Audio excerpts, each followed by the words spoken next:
విభజన అనంతరం దాదాపు 10 ఏళ్లుగా పెండింగ్ లో ఉన్న ఆంధ్రప్రదేశ్ రాష్ట్ర వక్ఫ్ బోర్డు రికార్డుల సమస్యలకు ఎట్టకేలకు తెరపడింది. ఎన్నో సంవత్సరాలుగా తెలంగాణ రాష్ట్ర వక్ఫ్ బోర్డు వద్ద ఉన్న ఆంధ్రప్రదేశ్ కు సంబంధించిన 79 బండిళ్లలోని 3503 ఫైళ్లు, 4050 సర్వే కమిషనర్ నివేదికలు, 2 అధికారిక గెజెట్ సంపుటాలు మరియు ఇతర అత్యంత విలువైన చారిత్రాత్మక రికార్డులను తెలంగాణ రాష్ట్ర వక్ఫ్ బోర్డు అధికారికంగా ఆంధ్రప్రదేశ్ రాష్ట్ర వక్ఫ్ బోర్డును అప్పగించింది.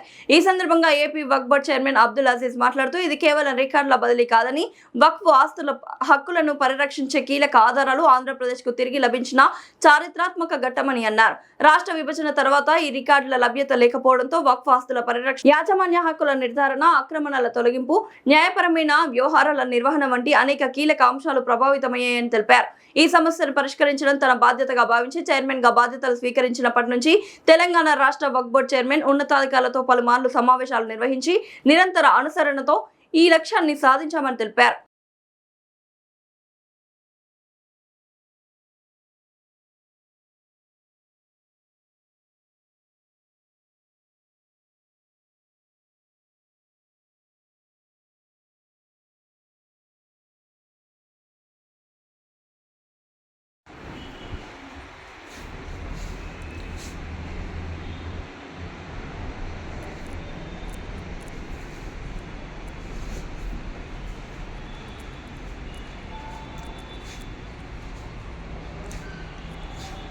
राउंड मारे